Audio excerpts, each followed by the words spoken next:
안녕하세요. 피셔인베스트의 피셔입니다. 영상 초반에 구독자님들께서 영상도 시청하시고요. 선물도 받으시라고 이벤트를 하고 있죠. 오늘은 동양북스에서 우리 채널 구독자님들께 총 7분을 추첨을 해서 협찬을 해주시기로 하셨는데요. 앞으로 10년 불을 끌어당기는 100가지 블루오션이라는 이 책입니다. 당연히 협찬을 해주셨으니까 저도 감사의 의미로 간단히 도서에 대한 홍보를 좀 해드리면요. 이 책은 일본의 대표 경제신문 니혼게이자 신문이 만든 경제연구소 니케이 BP 종합연구소가 앞으로 10년 후 크게 성장할 유망 트렌드 100가지를 선정해서 그 시장의 개요와 공략 포인트를 함께 소개하는 책이라고 합니다. 10년 동안 미리 잘 되는 사업 아이템이 뭔지, 뜨는 사업이 뭔지 미리 귀뜸을 해주는 미래 예측서라고 하고요. 책의 저자가 80명이고 경제 경영, 생활, 건축, 의료, IT 등의 각 전문지 기자로 오랫동안 일한 인재들로 채워져 있는 만큼 각 영역에 대한 방대한 자료조사와 오랜 기간의 분석을 바탕으로 하고 있다고 합니다. 이 책을 읽고 싶으신 구독자님들께서는 댓글 뒤에 이메일 주소를 적어주시면 7분을 추첨을 해서 책을 보내드리도록 하겠습니다. 우리 채널 구독자님들께 협찬 가능한 업체 담당자님들께서는 영상 하단에 메일 주소 있죠. 여기로 많은 연락 부탁드리겠습니다.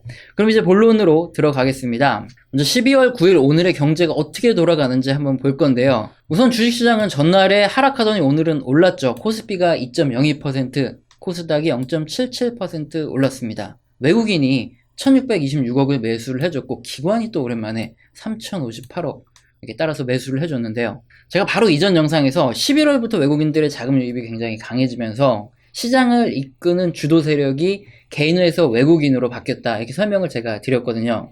그럼 오늘 코스피 상위 20종목하고 코스닥 상위 20종목을 이렇게 비교를 해보면요. 등락률을 이렇게 보시면 코스피 상위 20종목은 대부분이 다 올랐어요. 근데 반대로 코스닥 상위 20종목을 보면 반은 오르고 반은 이렇게 떨어지고 수급이 별로 좋지 않죠. 외국인들이 1626억 이렇게 크게 매수를 했기 때문에 코스피에 있는 대형주 위주로 매수를 한 겁니다. 그래서 코스닥보다는 코스피가 더 많이 움직이고 외국인들은 역시나 대형주 위주로 매매를 하기 때문에 우리도 여기서 종목을 골라서 투자를 해야 된다. 제가 이렇게 설명을 해드렸는데 중소형 종목들 올랐으면 굉장히 욕을 얻어먹었을 텐데 불행인지 다행인지 대형주 별로 좀 움직여줬습니다. 이전 영상에서 설명드린 내용 말고 시총상위 대형주로 투자를 해야 되는 이유 2가지 정도 제가 설명을 더 해드릴 건데요. 첫 번째로 윈도우 드레싱과 두 번째로 배당 때문입니다. 윈도우 드레싱부터 보면요.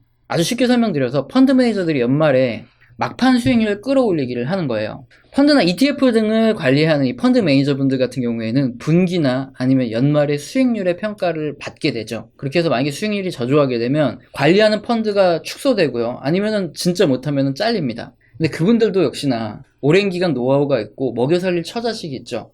그렇다 보면 약간의 꼼수가 하나씩 늘어나게 되는데요. 연말이나 아니면 분기 말에 서로 암묵적으로 특정한 대형주 중에 하나, 시가총액 높은 종목 중에 하나를 골라서 그걸 집중적으로 매수해서 서로 수익률을 끌어올리는 겁니다. 예를 들어드리면요. 연말이죠. 지금과 같은 시기에 삼성전자를 모든 펀드가 그냥 다 매수를 해버리는 겁니다. 자, 그렇게 되면은 수익률이 쭉쭉 올라가겠죠. 다 같이 사니까요. 그러면은 연말에 수익률이 뭐 2, 3% 이렇게 올라버리면 연간 수익률에서 굉장히 큰 도움이 되기 때문에 이걸 바로 윈도우 드레싱이라고 하거든요. 그럼 또 이런 궁금증이 생기실 수도 있어요. 애초에 코스피에 있는 대형주 말고 코스닥에 있는 이 중소형주 같은 거 하나, 뭐 아무거나 하나 잡아가지고 여기 집중적으로 펀드들이 매수를 하면 그러면 수익률이 뭐 대박 나겠죠. 뭐 20%, 30% 대박이 날 텐데 그렇게 하면 되지 않냐 이렇게 생각을 하실 수도 있어요. 자, 그런데 그러면 절대 안 됩니다. 왜냐하면 만약에 다수의 펀드가 그런 짓을 하게 될 경우 2가지 문제가 생기는데요. 먼저 첫 번째로 중형주에 아니면 소형주에 펀드 거대 자금들이 여럿이 들어가게 되면 일단 거래량이 씨가 마르죠. 그렇게 되면 주가는 굉장히 빨리 올라가게 되는데 그 이후에는 빠져나갈 때 거래량이 부족해서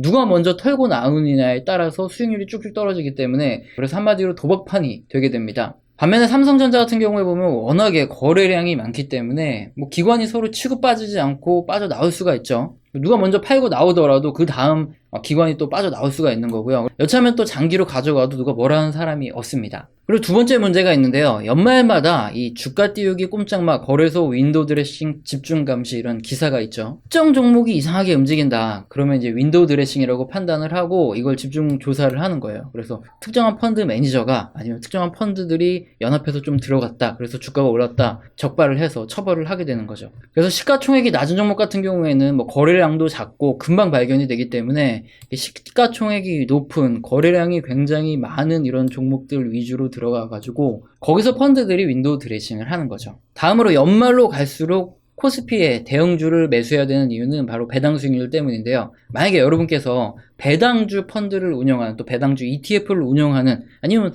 펀드를 운영하는 펀드 매니저라고 해보겠습니다. 뉴스에 나와 있는 것처럼 삼성전자 같은 경우에 올 4분기의 배당금은 345원이 될지 1000원이 될지 모르는 이런 상황이에요. 우선 삼성전자는 이미 2020년 잉여 현금 흐름의 50%까지 배당하겠다고 공시를 한 바 있고요. 그래서 2018년, 2019년의 배당금은 1416원을 지급을 했고 올해 3분기까지 배당된 금액 합이 총 1062원입니다. 근데 다들 아시는 대로 지금 고 이건희 회장이 별세를 했어요. 그럼 증여세 부분이 문제가 되는데 여기를 특별 배당을 통해서 증여세를 어느 정도 해소해 줄 가능성이 있죠. 그래서 이번 4분기에 배당될 배당이 354원 또는 1000원 둘 중에 하나가 될 가능성이 크다 이겁니다. 근데 만약 우리가 배당주 펀드나 아니면은 일반 펀드를 운영하는 펀드 매니저라면 저 같으면 삼성전자 비중을 거의 맥시멈으로 늘릴 겁니다. 잘 되면 4분기에 주당 1000원을 배당받는 거고 안 돼도 354원을 배당받게 되죠. 혹시 삼성전자가 뭐 배당락 이후에 주가가 떨어진다고 해도 삼성전자 최대로 편입했다고 뭐 사유서를 쓸 필요도 없어요. 그리고 삼성전자 주가가 빠진다고 해도 뭐 전체 시장이 빠진다 이렇게 보면 되니까, 그래서 펀드 매니저라면 전혀 부담 없는 상황이니까 당연히 삼성전자를 풀로 채울 가능성이 높은 이런 상황인 거죠. 그렇다고 제가 지금 당장 삼성전자를 뭐 영상 보고 다음날 아침에 사라 이 얘기가 아닙니다. 펀드 및 기관들의 이 매니저들은 이미 이런 사실을 다 알고 미리 매수를 했을 가능성도 있기 때문이죠. 삼성전자를 예로 들어 드린 건 그냥 코스피 시가총액의 대형주 위주로 투자를 하는 게 유리하다, 이걸 설명드리는 거죠. 그럼 경제가 돌아가는 상황을 주식을 통해서 설명을 드렸고요. 그럼 다음으로 채권 시장의 움직임을 통해서 경제 흐름을 한번 살펴볼 건데요. 일단 주식 상황만 봐도 경제가 어느 정도 보이는데 왜 어렵게 채권을 하냐 이렇게 생각하실 수도 있어요. 왜냐면 일단 채권 자체가 굉장히 어렵고요. 그게 의미하는 게 뭔지 알기 힘듭니다. 그리고 우리가 얼핏 생각하게 보면 뭐 채권 금리 연에 1.65% 요 정도 받는데 이건 뭐 은행이랑 별반 차이가 없지 않느냐. 그러니까 거대 자금을 가진 기관들이 안정성을 위해서 투자하는 거지 나랑은 상관없는 문제다 이렇게 생각하시는 경우가 많거든요. 그런데 채권 시장에 투자되는 자금은 주식 시장보다 규모가 더 큽니다. 그렇다면 채권 시장에 투자하는 투자들은 사실상 더 민감하게 경제 상황을 보고 이게 매수 매도를 하기 때문에 가격이 이렇게 급변하는 거거든요. 채권 시장을 보게 되면 이 거대 자금을 움직이는 이 펀드 매니저들이라든가 아니면 기관이 어떤 생각, 그러니까 경제의 흐름, 앞으로 미래를 어떻게 보고 있는지 이게 읽힙니다. 그래서 한쪽 눈만 뜨고 세상을 보던 게 두 쪽 눈을 다 뜨고 세상을 보고 미래를 예측할 수 있게 해주기 때문에 채권 시장도 꼭 보셔야 된다는 거죠. 그러면 쉽게 한번 가보겠습니다. 그림은 우리나라 한국의 국채 10년물 금리입니다. 최근까지 계속 이렇게 내려가다가 7월 들어가면서 이렇게 금리가 서서히 좀 올라가고 있는 상황이죠. 그리고 미국채 10년물 금리인데요. 역시나 마찬가지로 우리나라 상황과 동일하죠. 계속 떨어지다가 이제 7월 들어가지고 그 이후부터 금리가 서서히 올라가고 있는 이런 상황입니다. 그럼 우리나라 10년물 국채 금리 흐름과 이 미국 10년물 국채 흐름이 왜 거의 동일하게 움직이는 흐름이 나타날까요? 이유를 살펴보면요, 우리나라 10년물 국채 이 투자는 우리나라 사람들만 하는 게 아닙니다. 외국인들도 같이 하죠. 그래서 미국 시장에서 위험자산 선호도가 강해지는, 그러니까 주식으로 돈이 많이 몰리는 이 구간에서는 채권에서 자금이 빠져나가기 때문에 채권 금리가 올라가요. 반대로 채권의 안전자산이 미국에서도 선호 현상이 강해지는, 그러니까 채권을 많이 매수하는 시장에서는 채권으로 자금이 몰리기 때문에 국채 금리가 떨어지는 이런 현상이 발생합니다. 그러니까 미국에 있는 거대 자금, 이것들이 우리나라에도 똑같이 들어와서 움직이기 때문에 사실상 우리나라 10년물 국채금리 아니면 뭐 몇 년물이든 상관없이 국채금리는 거의 미국 국채금리와 동일하게 움직인다, 이렇게 보시면 되는 겁니다. 그런데 제가 이 10년물 국채금리, 특히 우리나라 국채금리에 대해서 설명을 드리고 경제 흐름을 전망해 드리는 이유가 있어요. 바로 이 장기 국채금리 같은 경우에는 대출금리와 연동을 합니다. 그러니까 단기로 대출을 하는 거는 코픽스 금리라 그래서 시중에 뭐 예금 금리 요 정도랑 거의 유사하게 움직이는데, 우리가 대출을 할 때 뭐 단기로 하는 경우보다는 장기로 하는 경우가 많죠. 뭐 융자를 받거나 그럴 때도 마찬가지로 장기로 주택을 담보로 뭐 융자를 받아서 주택을 구입하고 이러는데, 이때의 금리가 바로 이 10년물 금리랑 연동해서 움직인다는 겁니다. 그런데 대출금리 하면 지금 떠오르는 게 뭐죠? 바로 우리나라에 지금 가장 핫한 자산 두 가지가 바로 주식과 부동산인데요. 특히나 부동산 같은 경우에는 대출금리에 굉장히 민감하게 영향을 받을 수밖에 없는 상황이죠. 집을 살 때 누구나 부채 없이 사는 사람은 많지 않을 거예요. 대부분 뭐 은행에 융자를 받아서 매수를 하고 뭐 1주택이든 2주택이든 대부분 은행에 대출을 많이 이용을 하게 되는데, 그러면 우리나라 한국의 GDP 대비 가계부채 비율이죠. 1969년 이후에 지금 최근까지 거의 100%에 육박하게 GDP 대비 가계부채가 증가했는데, 이게 대부분 주택 구입을 위한 융자 이 자금입니다. 물론 여기에는 전세 자금이죠. 전세 자금은 사실상 빚이지만 이게 포함되지 않은 거죠. 그러니까 이거까지 포함하면 130%가 넘어가서 세계 가장 높다고 하는데, 그거 말고 순수히 은행의 대출에서 주택의 대부분 사용된 게 이 지금 한국 GDP 대비 가계부채 비율 이 지표입니다. 그런데 우리나라 지금 GDP가 1800조 정도 되죠. 그러니까 1800조 정도의 자금이 주택시장에 지금 빌려진 부채, 그러니까 1800조 정도의 부채가 지금 우리나라 주택시장에 들어와 있다는 거예요. 이렇게 빚이 많기 때문에 대출금리가 올라가면은 부동산 가격에 굉장히 큰 영향을 미칩니다. 그래서 한국의 10년물 국채금리가 부동산 시장에 가장 큰 영향을 주는 대출금리와 함께 움직여서 연동해서 결정이 되기 때문에 이 부분을 잘 보자는 거죠. 물론 대출금리라는 게 처음에 바로 오른다고 주택가격이 바로 하락하는 게 아니죠. 오히려 대출금리가 서서히 오르는 일정 구간까지는요, 대출을 빨리 받아야 되겠다, 금리가 더 오르기 전에 빨리 받아야 되겠다, 이런 심리 때문에 오히려 부동산 가격은 올라갑니다.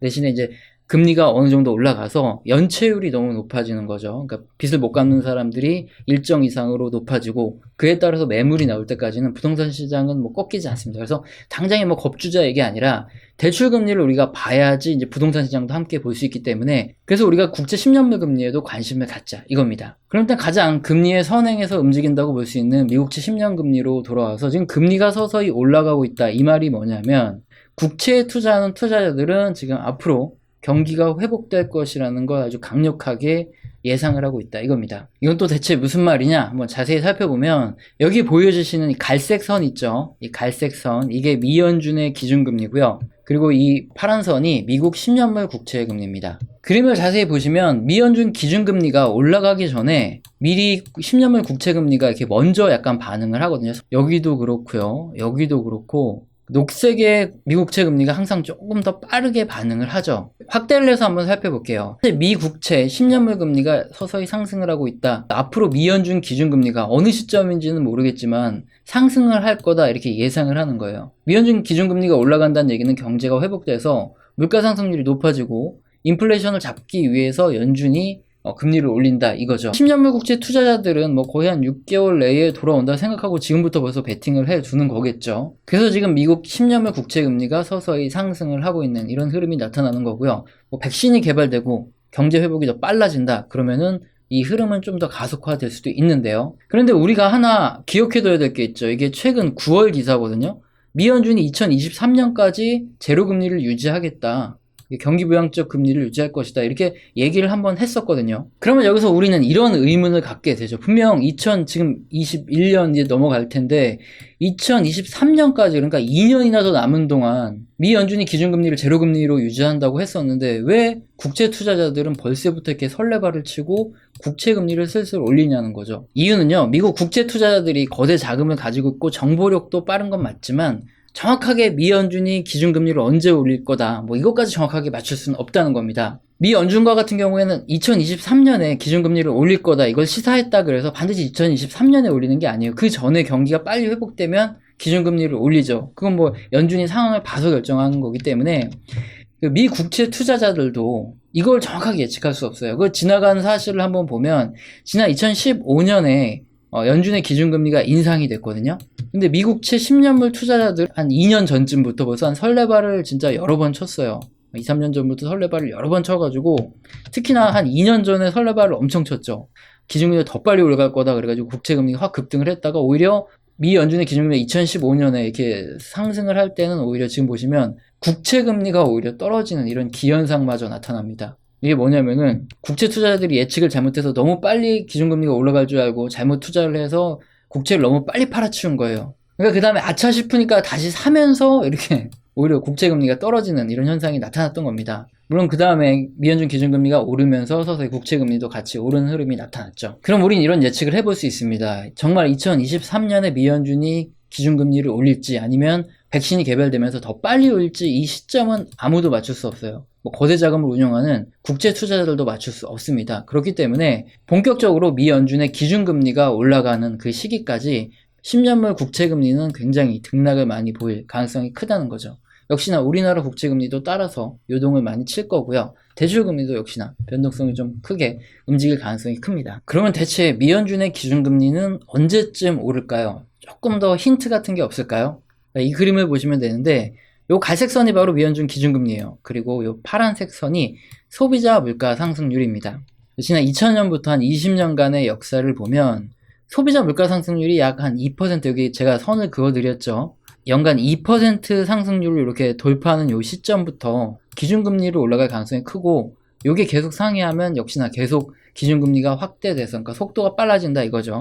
마찬가지로 이 부분에서는 약간 틀렸는데, 이 부분에서 보면은 2%를 상회하는 구간 이후부터 금리가 상승하기 시작하고, 역시나 소비자 물가 상승률이 2%를 계속 넘고 있으면 기준금리 인상이 계속되더라 이겁니다. 미연준이 금리를 올리는 이유는 당연하죠. 소비자 물가 상승률이 너무 높아서 물가가 너무 올라가니까 금리를 올리게 되면 시중에 있는 유동자금이 흡수가 되죠. 그러면 반대로 물가가 떨어지기 때문에 금리를 이용해서 물가를 계속 통제를 하는 겁니다. 그러면 현재는 어떠냐? 지금 소비자 물가 상승률이 최근 그림인데요. 소비자 물가 상승률이 아직 2%도 채 넘기지 못하고 근처까지도 못 가고 있기 때문에 당분간 미연준의 기준금리 인상은 조금 더 있다가 진행할 가능성이 굉장히 크죠. 이게 2%를 막 넘어가는 기간, 이런 기간이 좀 장기간 지속되거나 두세 달 정도 지속돼야지만, 그래야지 아마 미연준에서 금리 인상을 아마 고민을 해보게 될 겁니다. 그런데 제가 이 부분을 왜 또 이렇게 열심히 설명을 드렸냐, 바로 주식시장의 폭락 때문인데요. 지난 2015년에 보시면은 미연준이 이렇게 저금리를 쭉 가다가 기준금리를 올리는 요 시점에 주식시장이 한 15% 정도 폭락을 했습니다. 이걸 전문용어로 테이퍼링이다, 그러니까 풀었던 유동성을 다시 흡수한다, 이렇게 표현을 하거든요. 이 테이퍼링 충격 때문에 금리가 낮게 유지되다가 갑자기 금리를 올리는 이 시점에는 한 번씩 주식시장이 한 15% 정도 더 폭락할 때도 있고요. 한번 제대로 한번 빠져줍니다. 그러니까 마찬가지로 지금도 제로 금리를 계속 유지하다가 기준금리가 한번 올라갈 그 시점에는 주식시장에서 이것을 미리 대비하는 사람들이 현금화를 하면서 한번 주식시장이 일시적으로 폭락하는 게 역사적으로 금리를 올리는 시점마다 한 번씩 반복이 다 되었습니다. 물론 그러고 나서 다시 폭락하고 나서 주식시장은 상승을 했는데, 물론 그 순간에 폭락이 좀 굉장히 컸다는 거죠. 제가 소비자 물가 상승률에 대해서 설명을 드린 이유가 그겁니다. 우리는 이렇게 폭락하기 직전에 한번 털고 그 다음에 저점에서 다시 잡는다면 상당한 수익률을 가져갈 수 있겠죠. 그렇기 때문에 앞으로 이 푸른색의 소비자 물가 상승률, 미국이죠.